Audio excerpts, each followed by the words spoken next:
Hey, you're stuck in traffic with Wolf Gorlick, a couple-minute riff on IT and IT security. Live from the airport. You may have caught the study. It was released yesterday on USB drives. The scientists at the University of Illinois went ahead and dropped out a number of USB drives, and 297 to be exact, and then looked to see how many people would pick them up. Now, it's not going to surprise you that people did pick them up. I was not surprised. I doubt many security people would be surprised. I did a very similar pen test with my team about a year ago at a university using the rubber ducky, and all we simply did was swap the case so the case looked just like a university-approved device. People plug it in. University of Illinois found that about 48% of the people plugged it in, about half. Again, not a surprise. Actually, maybe a little bit surprised. I would have thought more people would have plugged it in.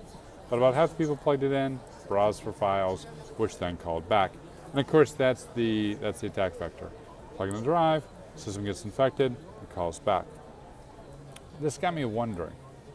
All right, let's say half the people are going to plug in a USB drive. Why? Well, number one reason why is that there really isn't any consequences. I mean, how often have you plugged in a USB drive and had something bad wrong happen to you? I know something we talk about, but when was the last time you plugged in a USB drive from a trade show or something you found on your desk and had something bad wrong happen to you? And I'm ruling out that something bad wrong happened to you being coworkers, if you work at a security company, not to name any names, but I'm talking about me, and you know who you are. If you're watching this video, don't think I didn't know it was you. I did. Revenge is coming. But normal people, does it happen often? Not really. Not really. I don't think so. I was actually trying to find some stats. I couldn't find any good statistics on how often malware is replicating over USB drives. It seems kind of like a kludgy way to do it in this day and age of phishing attacks and drive-by downloads and everything else. Why would you even go old school media? So if anyone has seen a good study on how often that occurs, hey, drop me a line, let me know. I'm very curious. But I will say this points to the need for a good internal threat intelligence. How often have you been infected because someone plugged in a USB drive in your environment? Let's say you got 10,000 employees. How often has this happened? How often has this been a problem? If it hasn't happened in the past few years, and you're thinking about retrofitting all your computers to put in USB controls, maybe you could spend your time elsewhere, right? Maybe that's a good roadback item. Put it on I said roadblock.